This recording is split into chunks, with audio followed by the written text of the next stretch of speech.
Welcome back to the campus of Florida State University, where we are about to jump into Game 4 between Edward Gaiman and SKT. The score stands at 2-1 for EDG, and as we see that, Faker is setting up because he is being subbed in for SKT to bring it back for that team in this one. Well, EDG on match point in this one if they close it out, and just the early game, once again, fantastic for them. Have a stat line here. EDG has gotten 7 first bloods out of the 11 games they have played, 100% kill participation for Clearov in those, and that is very impressive. But the most impressive thing is what EDG does with that after a lead, and SKT not being able to bring that back. Snowball. Yes. You know how I feel about Nunu. I had to get you some therapy after yesterday. I appreciate it, Monty. We had a long talk on the couch, but honestly, these junglers, both of these junglers, have shown a proficiency on all of the top junglers right now. So if you're not going to fully focus on the jungle in picks and bans, it's almost not worth just half-heartedly throwing a couple bans that way. Yeah, I totally agree. And we do have to talk a little bit about the composition, I think, from SKT in that last game, too. Because that's a composition that I'm very familiar because they played a lot. But it depends on having vision control over the Dragon Pit, because you have to have that advantage to use the speed from Sivir and Lulu in order to make a pick. So when you give that up, and with EDG diving the top lane, if SKT isn't there together as 5, that comp is never going to work.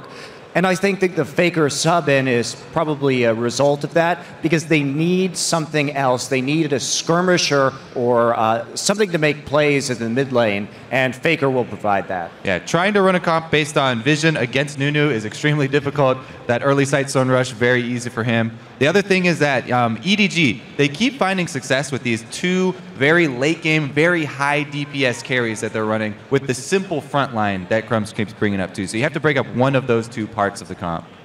Yeah, and of course, Def back on his comfort pick of Jinx too, something that he's seen an extraordinary amount of success with in the LPL. And even though she can be weak in the laning phase, he's still picking up those early kills. He's getting those dives, and Clearlove is helping him out. I think he's like 14-0 now this year on Jinx. So. Yeah, but Bank's just going to buy an Avers Blade and make up for it, or not really. God. No, but then the bottom line is, Faker, of course, he didn't get to play in the LCK finals. He's coming in here. He definitely will have something to prove. Monty, how are you seeing this going? Because match point for EDG, that is extreme amount of pressure on SKT right now. Well, Faker is clutch. I mean, we saw in the match point in the last one against Fnatic, he really came up big in that last game. And in the last 3 best-of-5s that SKT had played, so 1 here and 2 in the Korean playoffs, they had EasyHoon for the first 2 games against CJ, lost them both. Faker comes in, wins the next 3 to move on to the finals, and they never had to use him because they won 3-0 with EasyHoon against the GE Tigers.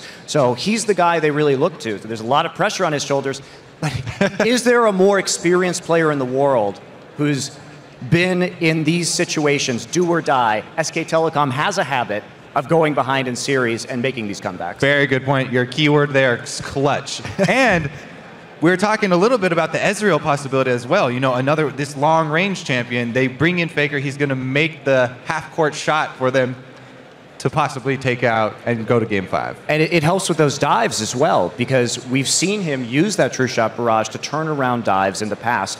And Ezreal's a very strong harass champion. Many mid laners have a real problem dealing with his poke. Yeah, we will see what they decide to go for. In any case, Faker is on the Rift for Game 4, so casters, take it away.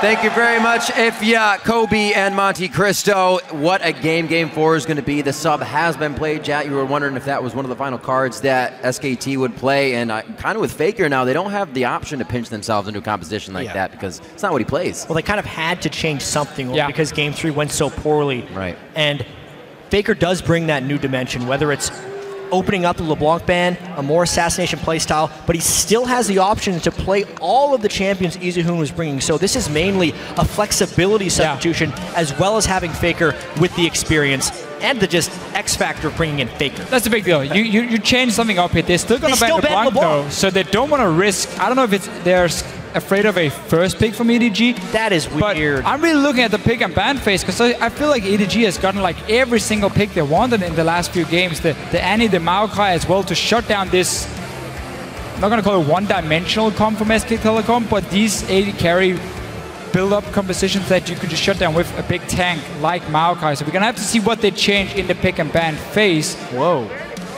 Okay, so what are we setting up here for first pick if you're EDG? Because Rek'Sai is banned as well. Kalista Urgot. To me, this is a Maokai first pick. Yeah, we were thinking about first pick Maokai. There's also, depending on the jungle ban, you can force something like Nunu of Rek'Sai and... That could be the other one, but both junglers have shown Gragas already. Well, this would be a Gragas ban. The Jinx ban I like. That still leaves Maokai, Annie, Nunu or Gragas are split. Hecarim is open. Ooh. They should go for Maokai though. Yeah. Because Marin, it's a denial pick more than it is. They can still pull off home guard TPs with Hecarim or Maokai, but this gives them tank line and team fighting and a denial pick. And SKT, so unless they want to play a more early game focus where they want to have some ganking power, then they can go for Gragas. But if they want to start really playing around these dragons, which is what they have done so well, which is what they did against Fnatic in Game 5 where they took the Nunu, they have to take it here, then otherwise Clearlove should lock it in for himself if you want to play the same style. Sejuani is also open for him, so Clearlove has plenty of picks left. And with all these bans here, still surprised about the LeBlanc ban. I would at least try and trade it then and say, if you want to take LeBlanc first pick, we get the Maokai at least for ourselves. Definitely playing the steal away game right now. Waiting for the last pick. Maybe a Rumble, maybe a Hecarim. They don't really need to choose the top laner here since they already see one, but they do anyways to not really show too much. Annie's open as well on the side of EDG, but you were saying it for SKT there.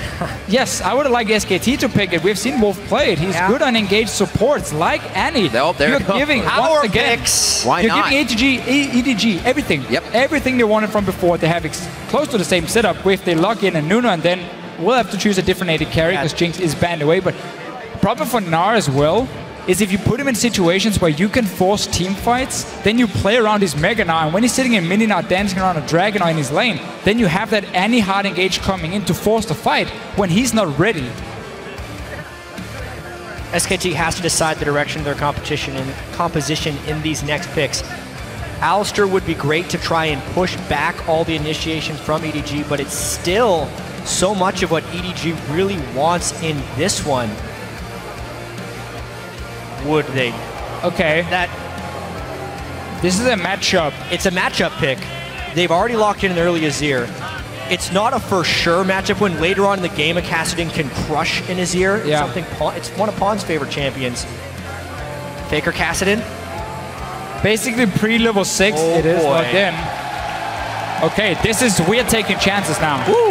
We're subbing in Faker, we pick him that Kassadin, we now rely on him being able to snowball early game. Pre-level 6, he's not going to do a whole lot. Azir is going to push him into his tower, but at level 6, he can start jumping towards the Azir pick, and that's where it can become a bit annoying. And of course, late game, you have all that insane mobility where you can really start dancing around and always get into the backline of EDG.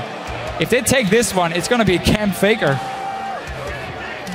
Well, Clearlove's Lee Sin was legendary during the regular season in the LPL.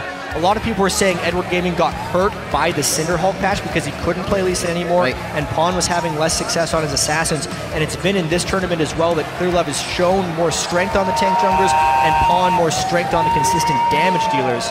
Nunu still would have a Blood Boil target that's not Corki and Azir if they go with this composition. And the reason they take Corki here, we've already Azir locked in and a tank top lane, so it is very magic focused, but they want to have it so they can punish Kassadin in the mid game. When he sits in his lane, he doesn't have proper wave clear to defend himself against Azir and Corki grouping with that Trinity Force and just poke SKT out. Because if you look at that composition, at the moment there's zero wave clear. SKT needs wave clear. They have to go Lucian or Sivir if they want to add something that can protect towers. Otherwise, if EDG starts grouping around that 15-16 minute mark, they can really poke down SK Telecom. This is not going to be the pick. Wave clear. Wow. This is such a risk. It's a huge risk here from SK Telecom. If EDG gets a little bit ahead early, if Clearlove can pull off some nice jungle invades, the wave clear just isn't there. The turret taking potential of Azir, as well as flank teleports from Koro, could just snowball this game out of control. Yeah, now the thing for SKT, what they do have is this Kassadin late game.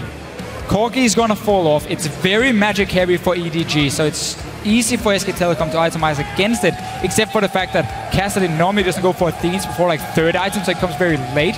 But Late game, it's going to be all about Kassadin. Can he get to the backline and kill them? Otherwise, that's it. And the last thing I have to mention about SKT's comp is the disengage.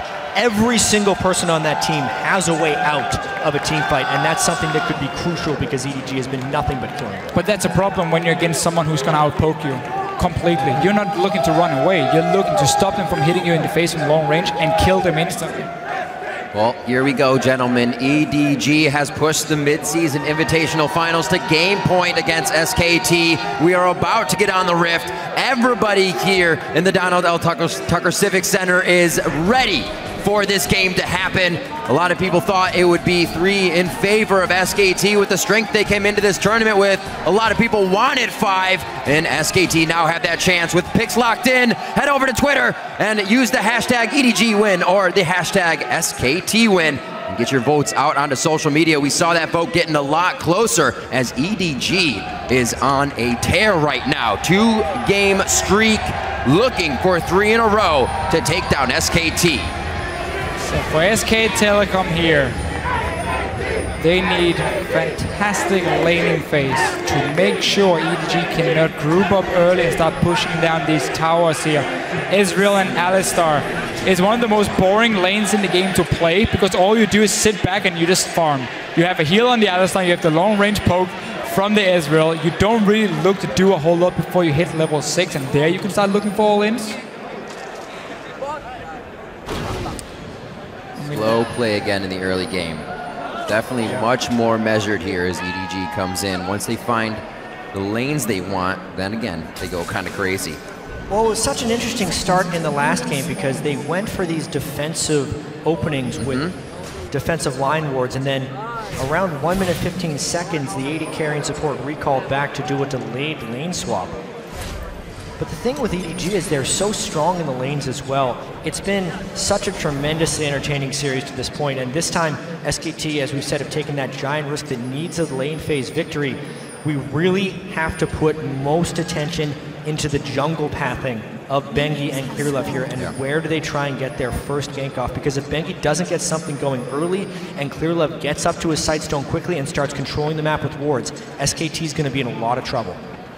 Again, you guys were mentioning junglers starting at camps now for the faster level 2 gank. Looks like we'll get Clearlove his red right quick.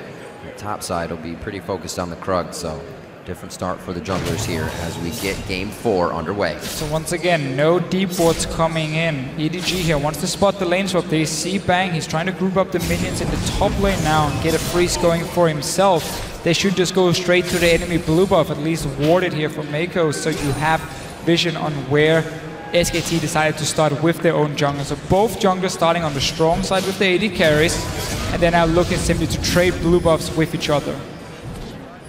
Good read on that by Mako as well, knowing he can safely get a ward quite deep into the jungle, and this will be Clearlove making sure that happens.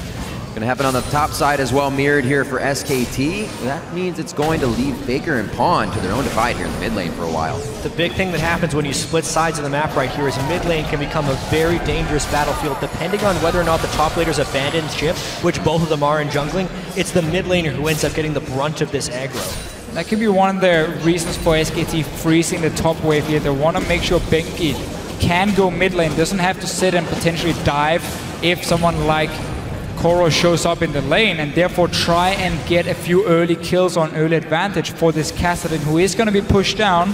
Azir is in full control of the lane the first few levels, but you can see how EDG, they're ready for this one. They're around the mid lane as well. 3 guys potentially coming for a gank.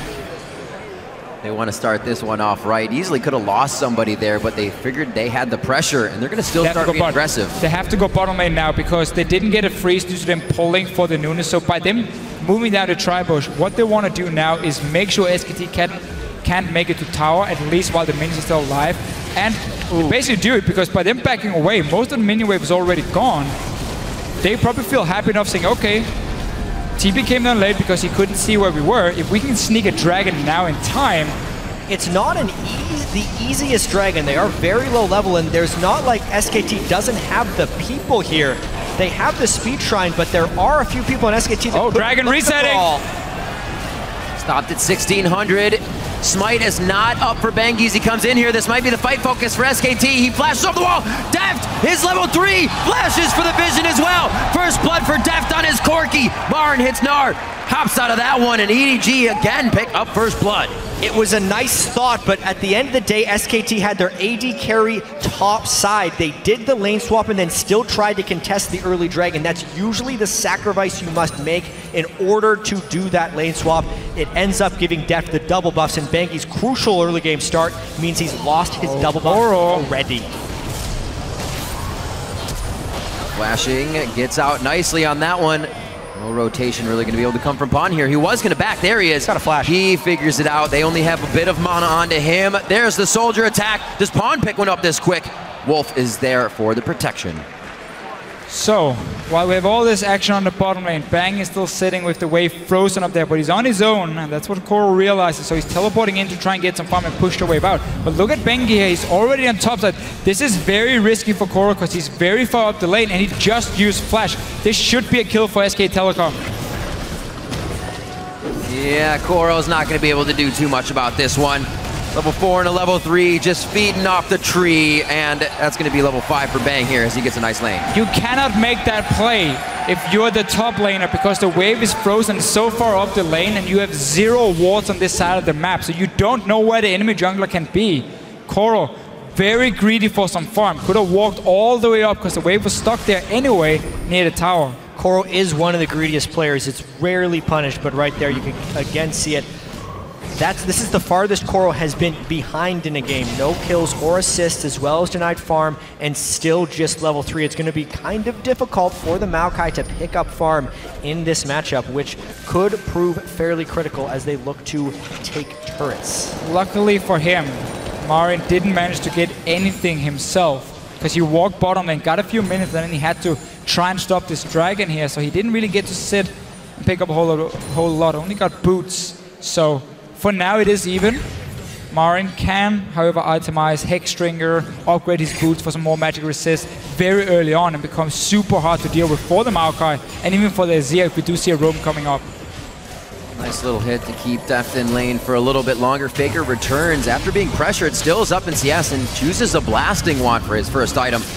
Keeping that CS easy, keeping him in lane. Level 6 for him now. Yeah, the wave's been at near Faker's turret the whole game, and he's done a very good job of picking up the CS. Pawn has actually forfeited a few CS, roaming down for the skirmishes we've seen, whereas Faker has pretty much been farming that entire time. But now that he has got his Rift Walk, especially if he can get to Rod of Ages sooner, he'll be able to retaliate a little bit at Pawn. Koro desperately trying to get deep vision control, kind of caught when doing so. A lot of pings going down in the river for Bang and Wolf's rotation, but Faker is already here with Pawn. Nice Emperor's Divide. That's definitely the disengage. Faker can get a kill this early. That's going to be great. The true snow rise from Bang is spot on. And Clear Love may be number 2. Eagle Eye Bang heads in for a double kill, maybe even a triple. One over the shoulder, and he doesn't pick it up. I don't understand what Koro is doing in this game here. EDG just had to play a standard laning phase, then start grouping when they're Trinity Force for Deft, and yet he walks into the enemy jungle again with 0 vision, no flash. Yeah. Gets caught out. 3 kills now for Bang on his Ezreal. And he's not even close to his power spike, too. This is a tier Vamp Scepter Ezreal early. There's no way he should legitimately be able to pick up 3 kills in fights. But because they found picks at the right times, Bang is set up to explode around 20 minutes. Found the picks, and Koro decided to just give the picks over, honestly, to SKT twice now. Good stuff for them. They need this so badly for their comp to work, to not get punished by the lack of wave clear. Oh, SKT chose themselves into a comp where they needed to get ahead early. Bang's trying to do that for the team. 2 assists to Faker's Kassadin. Not going to hurt at all either. Death's early kill here keeps him pretty safe in lane. He does have that phage. He can get some trades in as long as Bang doesn't go back and start to outscale him too hard. Mako just on the side, seeing if Bang will get any more edgy here, or antsy rather, on the fight. But both supports are here. We're going to go back to the duo. Not too much pressure coming out of the jungles right now. Everything's being cleaned up. Seems like everybody's kind of taking a breather there.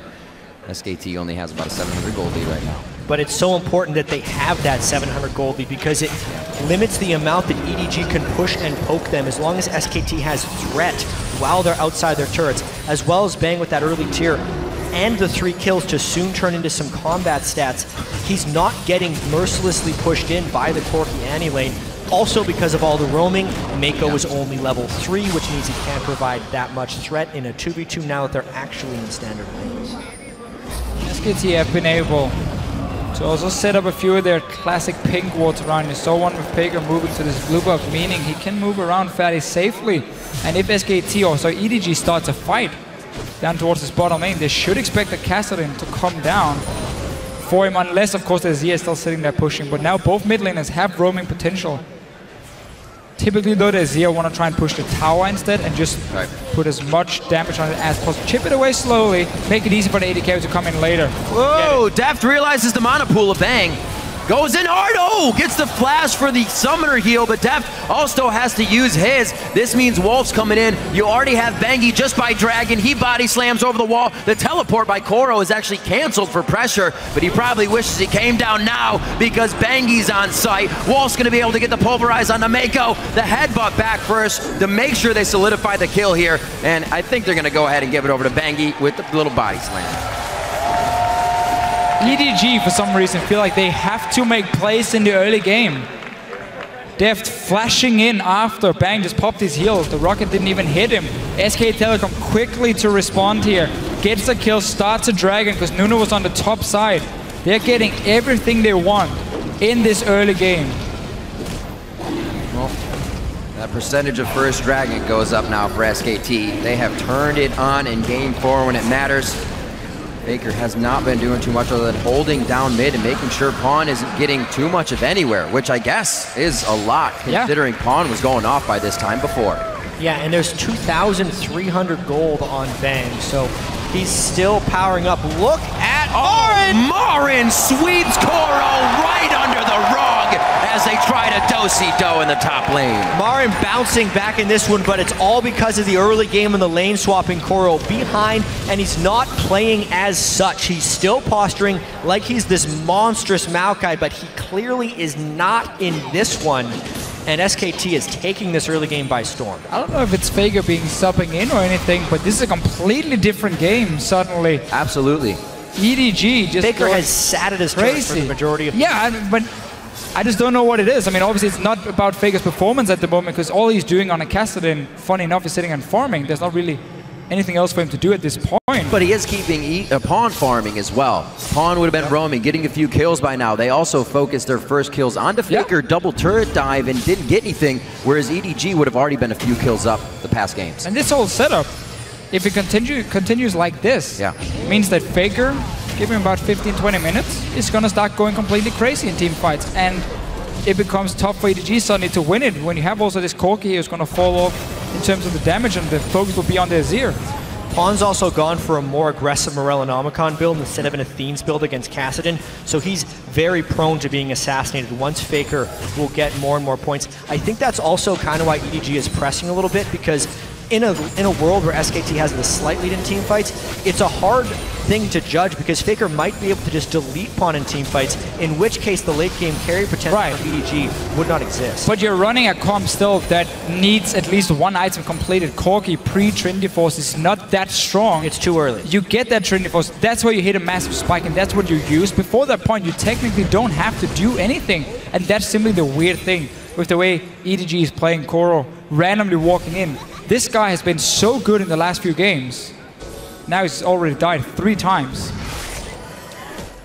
Seems like SKT has definitely made their own adjustments necessary throughout this series to make sure that didn't happen again. EDG, we've been saying this, they've been getting comfort picks. Still have them in this game on Mako Zanny, Clearlove's Nunu, and Koro's Maokai, but just a different aura here coming out of SKT, whether it be Faker or just the 4th game pressure of game point here from EDG. Aura really making them change. Aura of Faker. Teammates have 20% more skill and enemies make mistakes. It's global. Definitely a global aura there. 1,000 gold lead here for SKT.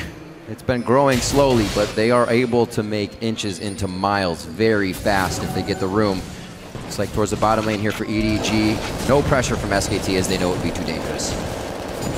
So, once again, we have seen this time and time again for Clearlove. When they have a chance to take a tower, he's gonna walk down the lane, just pops a Blood Boil on his AD carry, and they take down the tower for them. So very, very simple play. Trinity Force should be completed for Deft when he goes back, and now you can start moving him around. Dragon is not alive for a few more minutes, so you can send Deft to the top lane, push that one in on the Nord, take down the top outer turret, and then focus on mid after, where the Kassadin is still sitting and not really able to defend himself. SKT needs to read that it's gonna happen soon and swap Faker out of this lane once the Corki comes in there, and you have to put someone else to try and defend. It will have to be Bang, even though he doesn't provide that much wave for himself. Yeah, and it's that big wave clear discrepancy in this composition that allows EDG to try and get in some fast pushing.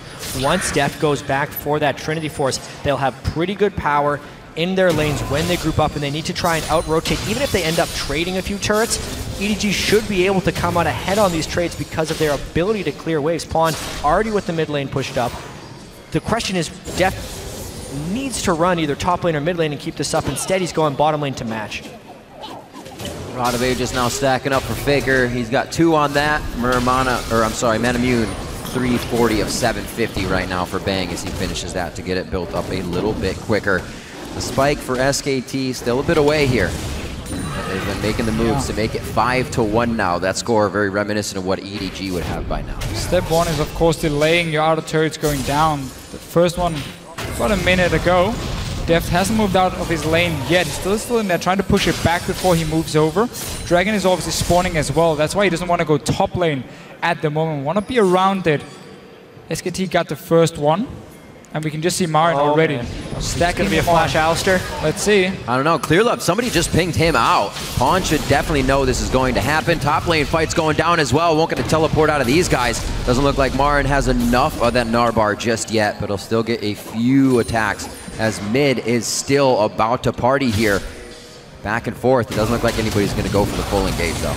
Oh, I lied! Faker Rifts walks right out of the Emperor's Divide. They're mainly trying to push down this turret, though. How much damage can they get onto Faker before this push? And they're going to maybe force this game right here. True Shot Barrage should come through to clear this shortly. The Triforce is finished. Nice, there's the True Shot Barrage. Pawn shifting sands to the outside to make sure he is safe. Deft way too far forward with the exhaust on him. Ignite still ticking. Deft goes down, and the team has to retreat. That's the kill threat that SKT needs to be able to bring in order to win this game. There's a window here that EDG has to try and push down the turrets before SKT's aggression can take them down. That's a big loss for them, the fact that Faker could pick up that kill and stop the push in its tracks. Saw the move though from them, sending Corki mid lane to push on this Kassadin. Backfired for EDG. Will get at least got some damage on the tower. Dragon is alive. Yeah. For SKT if they want to go down and try and force it, but up in this top lane, still going at it. Marin, he's winning the lane obviously. No also care in the world. He can simply just stack magic resist against the comp from EDG and against the Maokai, so he's very strong at this point, despite not even completing a full item. A much different matchup for Koro now, not being able to adapt quickly once he's down. He has been ahead. Not really used to this situation within the series. Clearlove trying to add as much pressure as he can. Here comes Koro's teleport. He's going to finalize that one. The smite still going to Bengi, and it looks like EDG may get a bit of the cavalry here. Koro is trying to tank everything. He goes down to Bang, now 4-0-2. SKT very low, and this is going to be the pawn cleanup. Shifts over the wall. No, that's Deft that goes over the wall. He's got the scrying orb, and but again, a little too far ahead. Is it enough to pull the team back, though? Marin throws everybody into the wall. SKT try to get back in the fight. He goes down. It all looks so good for a second, but it was just the flash. And Mako comes back in with the plays. Crazy fights right there. Meganar salvaging the kills to make it 3-3 after that one. Dragon is secured though by Bengi and SKT, so they are up 2-0, a far cry from where they were last game. Way better this time for SKT. These fights lasting absolutely, not forever, but quite a long time. More and more members always able to join the fight. Look how far back they are. And they go all the way to almost second tier turret. Yeah, so Marin comes in with TP in Mininar for himself, so he's not really doing a whole lot yet, and EDG feel like they can chase Mako with the flash tippers, getting 2 kills, but then look at Marin here. Getting that Mega Knight, Def playing it super aggressive, jumping over, taking a lot of damage. And as soon as Marin gets the Mega Knight, close to the wall for EDG, that's a turnaround and end up trading. Deft, again, this game goes a little bit too hard and greedy there. He's done it in the bottom lane with his flash burning both summoners. He did it there, allowing a bit more time for Marin to charge up his Mega Knight. EDG stays on the offensive. They want to get these turrets down. And that's the thing, EDG doesn't really need to team fight. They have to group up as a team instead, or at least with their Zia and Corki, and start putting pressure on towers. They don't need straight big team fights, because that's where SKT still has a chance with a Kassadin. I mean, a Kassadin won games where you fight all the time, because that's what he's good at. So for EDG, if they slow it down and start playing around towers and poke instead, they will have the advantage over SKT, but it seems like they've just been looking for more and more fights. And it's not been paying off. This top lane tower should be the next focus with Dragon gone. And they're moving straight up there. Scuttle out and getting that vision in. Scuttle Crab control going over to EDG here. Baron is alive. More force in the fight, if anything. And SKT is going to give them the room they want for now. With level 11 on Deft, the missile poke is really enhanced right here. So this is the forced group from EDG, and SKT is just going to try and trade turrets and get a little bit more farm on Faker. Now they need to go back. Oh well, they have to consider the fact here, how much can Bang do in the mid lane and how much can Faker do in the bottom lane, because there's still 5-man pushing. There's something you can do if you feel like you have the stronger tower push, because you're so many guys here. Try and see if you can force SKT to back.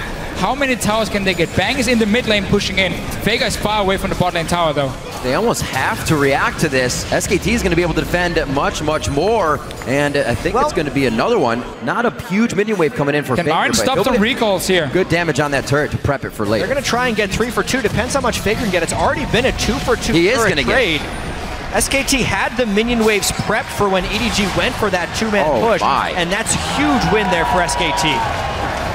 We were watching some of the games EDG played in the OPL finals.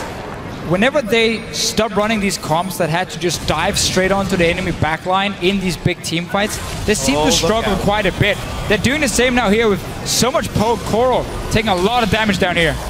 Just straight up greed farming right there from Koro. They just lost both their inner turrets. They had spent the last minute and a half on the top side of the map, so therefore there was no ward coverage and no confirmation that SKT had left.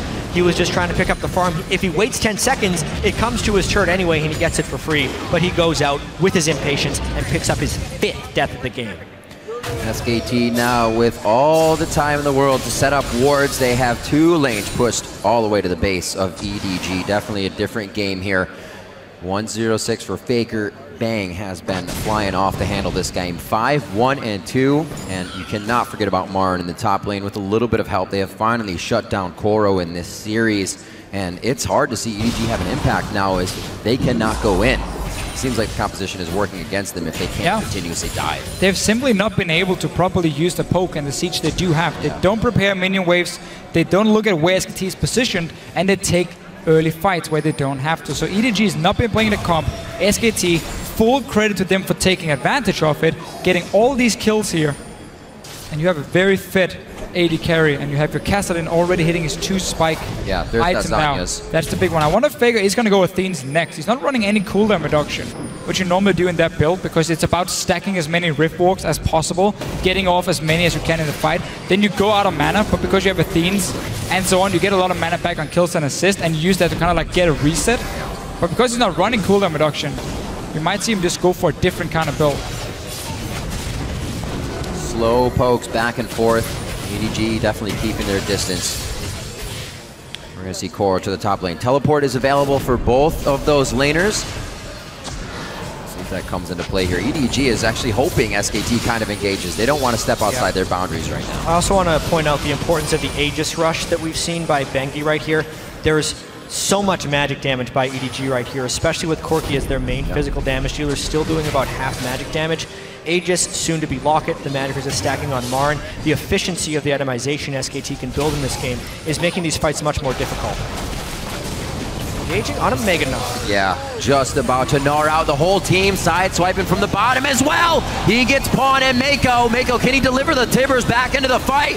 Marin trying to dodge out now. Bengi onto Pawn nicely, keeping him far away from doing damage. But Bengi finds himself as the main target now. He will not go down. That's grievous wounds. Now they're onto Clear Love. SKT has managed to get themselves in a good position, but they all have very low HP as they skirt around dying in this fight. Faker starts to pick up kills, goes in Zanya's. That's actually going to be a kill over to Bang, and they won't finalize Mako out. Faker gets the force pulse double kill. Here comes Koro though, and he may be able to pick a few up. He's just going to have a dance with Wolf and not be able to provide much. And the last few games, it was SK Telecom who didn't have the damage to take down the tanks of EDG. Now it's the other way around. Marin and Benki just jumping in the face of EDG, tanking up everything, buying time for Bang on this Israel to poke people low, and then Faker can come in and he can just clean up the kills on this Kassadin.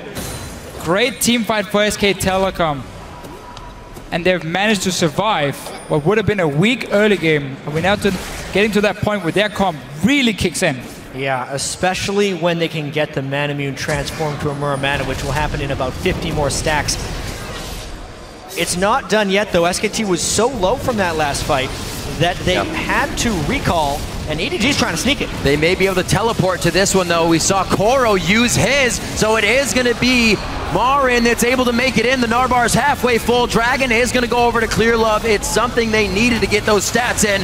Marin is in a great spot to stop anybody from getting away. Pawn over the wall as well. Everything's happening in retreat right now for EDG, and SKT is just layering on the damage. Only able to find Koro here, but I think Mako is going to be a second kill as well, and that is another double kill for Faker's Kassadin. Faker getting fed at this point, 5-0-6. This is when he starts just blowing people up. Zonya's Hourglass Power Spike, needlessly large rod on the way as well, because he's not needing to respect the damage output of EDG right now. He was just meditating early in the mid lane, getting ready for all this. That's what it's what you do on Kassadin. Exactly. You just sit there, you tell your team, just wait, you know, give me a little bit of time. And exactly as we predicted with the Kassadin thing, as soon as you get to 2 items at least, you get to late game, or well, to the later team fights, you really become super powerful. And EDG has been forced to itemize very defensively in some ways. You can see Defty's going to go for Bloodthirst, or at least building towards it, because he needs to be able to survive this Kassadin jumping towards it. That's not the maximum Corki build he can go for in the mid lane. Scepter coming in second item for the Azir. Could have gone Athene's into like a death cap, but then again you have so much magic damage that you need to reduce the MR of SKT to get proper damage out there for basically all your members. And therefore you need the Scepter. What a ridiculous way to be able to pull out a wild card. One of the only teams in the world that switches out their mid laner, and this is not to say EasyHoon is any less better than Faker. It's a pretty good wild card, either way around.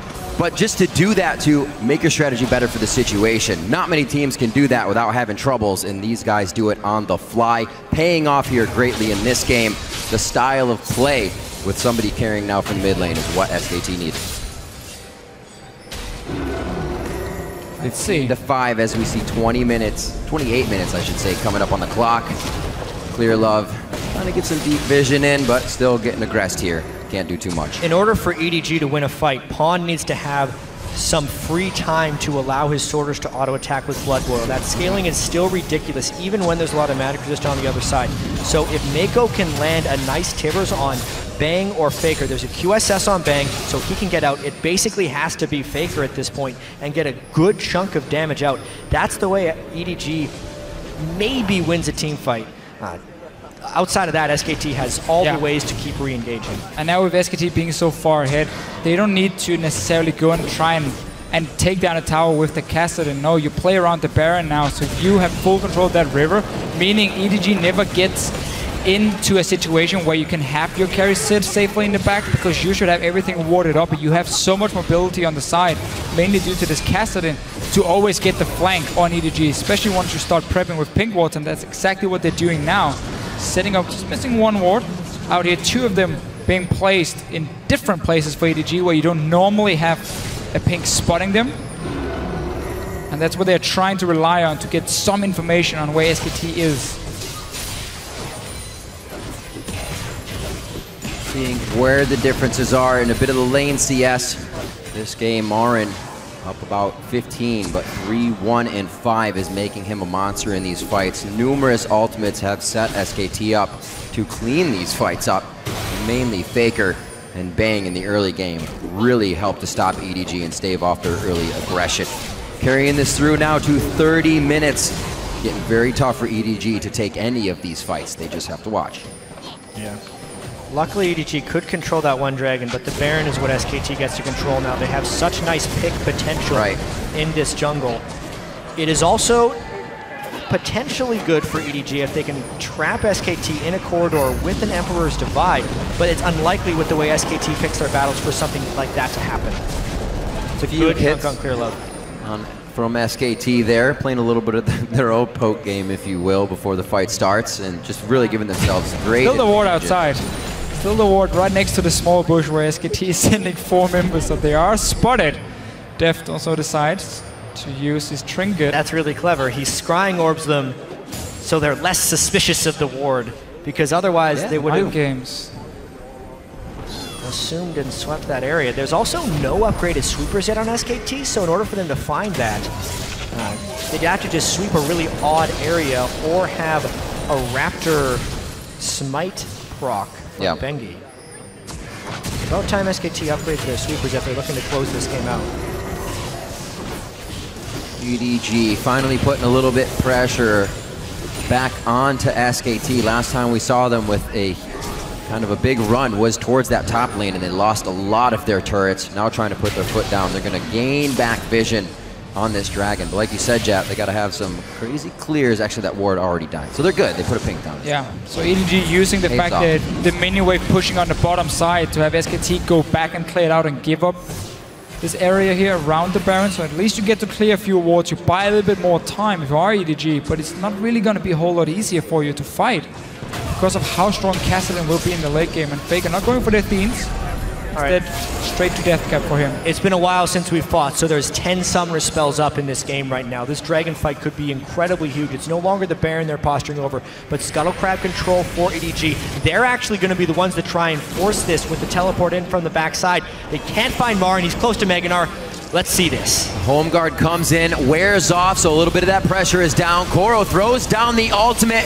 Can they close the gap, though, from the side of EDG? They're still in the back. Pawn is getting time to work those blood-boiled soldiers, but all SKT does is back up slightly, and they are completely now able to zone the fight. Pawn dives in. Emperor's Divide so they can fly towards the back line, and Bengi hits up Deft immediately. He flashes over the wall. A nice Frost Bomb to take down Bengi, and it looks like Deft trying to skirt around the fight cannot do so. SKT is just able to reposition themselves so fast. This composition can jump, hop, body slam, and rift walk. You just can't get away. And that engage from EDG, sending in your mid laner in the middle of the SK Telecom team here. EDG, all they had to do was keep running back and just poking with soldiers and rockets, try and wear SKT down. Instead, they went all in.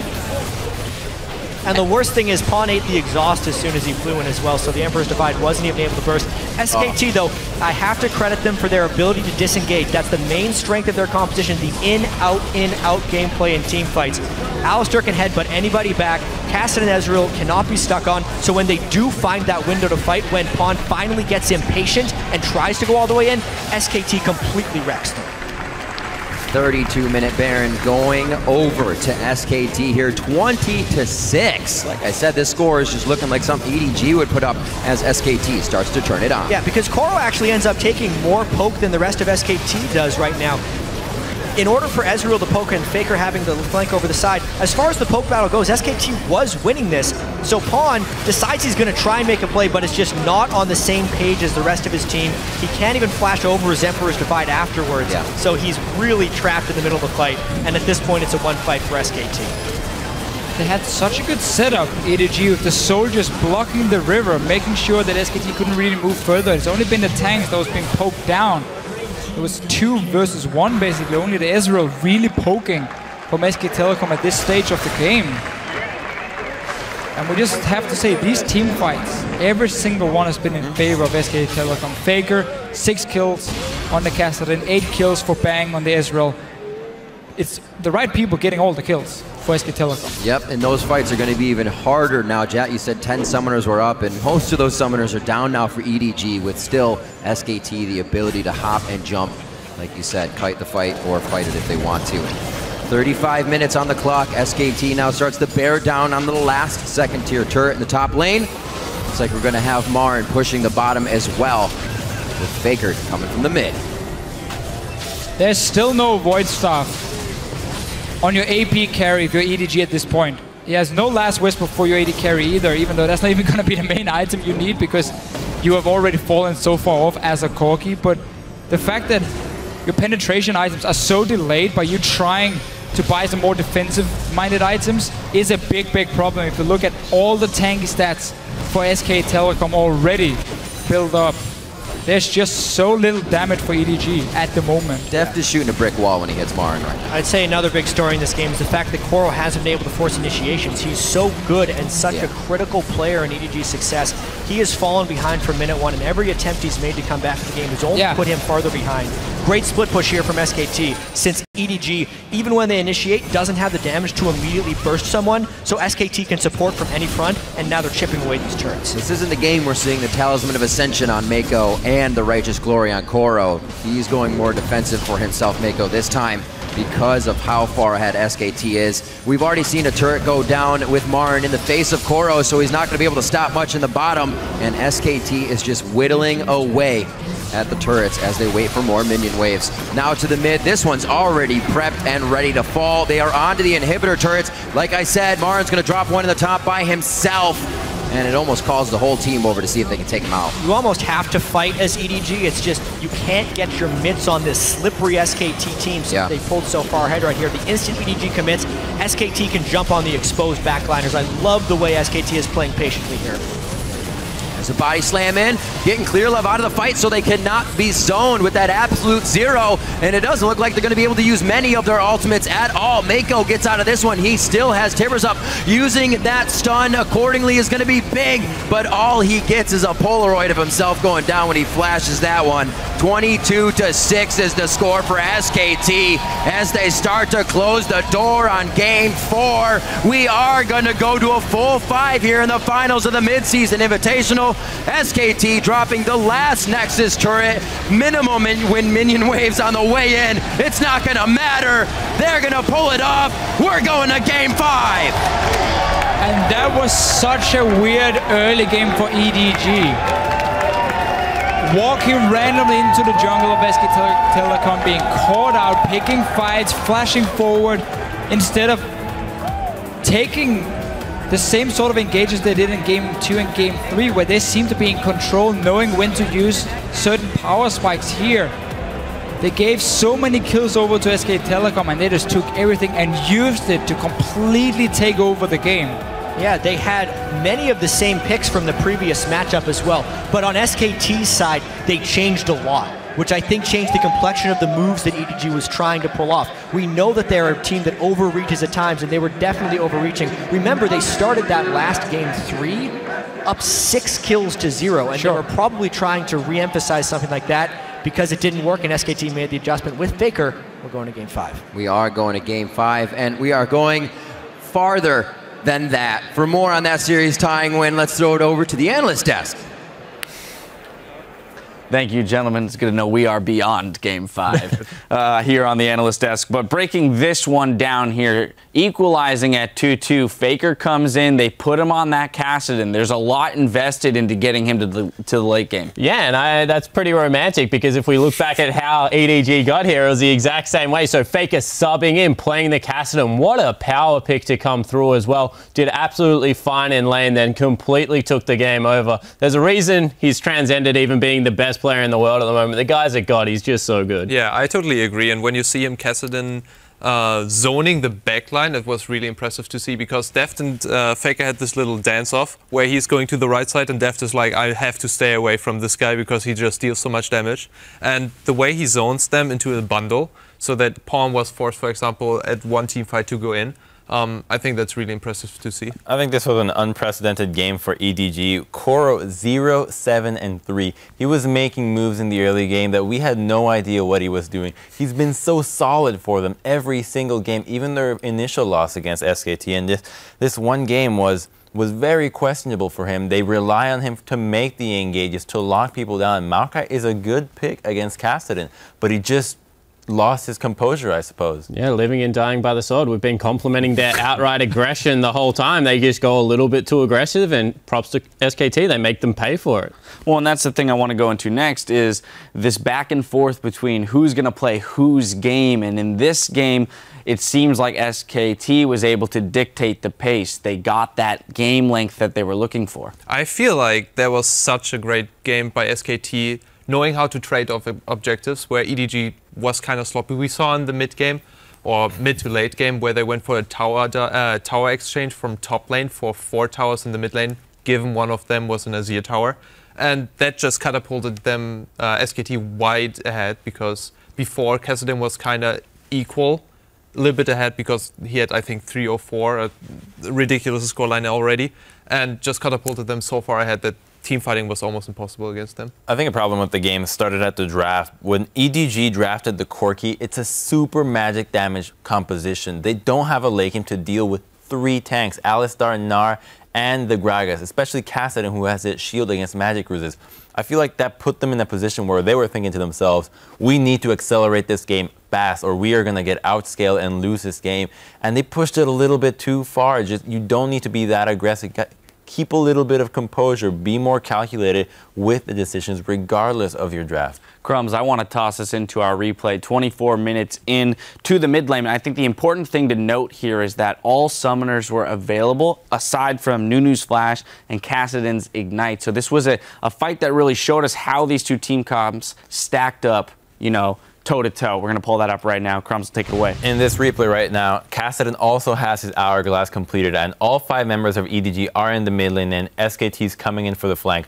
This is a good time for SKT to fight because it's Mega Gnar. So let's roll the clip. And now Gnar is approaching them, the Ezreal ult wisp, but there's a big Gnar ulti here, putting them in position, and immediately EDG has to, Pawn has to use his escape. All the damage is put onto Gnar, and he gets away. They are splitting them up perfectly. This Gragas ult puts Pawn really far out of the fight, so he's a non-factor. He's hitting the tanks right now, while Kassadin on the other side is just dealing with the backline. Kassadin with the armor, with the magic resist, is a really tanky champion to deal with, and Annie and Corki are not enough to take him down. Ezreal eventually gets a 1v1, and then with the resets that Kassadin can get, it's just the mana that you get from your W every time you hit anybody allows you to constantly chase and chase. And you see right here, I think he got 2 double kills around this time and just snowballed Kassadin out of control. I feel like that was also really great showcasing of the zoning from the tank line. Mara went in, got 2-man ultimate. Probably not the best ultimate because he knocked nobody in, but he put them into the range of the carries. They dealt some DPS. Locked down the Nunu, and then you saw Wolves zoning 2, Gragas zoning 2 and having the exhaust on the carry, and that was just huge in the team fight and opened up for the carries to actually go in and deal DPS. Yeah, and Wolf's the guy I want to talk about. We've been hitting on supports a little bit more, and he got Alistar, and you just have to say when he has Alistar, he looks better than when he has any other support. The easy execution, the fact that he becomes unkillable. I think that if he can get it again, they're in with a very strong showing. All right, well, it all comes down to Game 5, where SK Telecom, T1, and Edward Gaming will have to leave it all on the Rift if they want to walk away with the winners of the Mid-Season Invitational. Now, don't go anywhere. We'll be right back.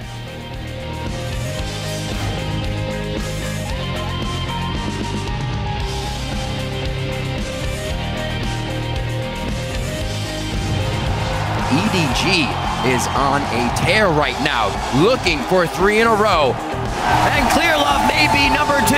Eagle Eye Bang heads in for a double kill, maybe even a triple. Is it enough to pull the team back though? Marin throws everybody into the wall. SKT try to get back in the fight. Faker starts to pick up kills, goes in Zanya's. That's actually going to be a kill over to Bang, and they won't finalize. May go out, and it looks like Deft trying to skirt around the fight, cannot do so. SKT is just able to reposition themselves so fast. We are going to go to a full 5 here in the finals of the Mid-Season Invitational.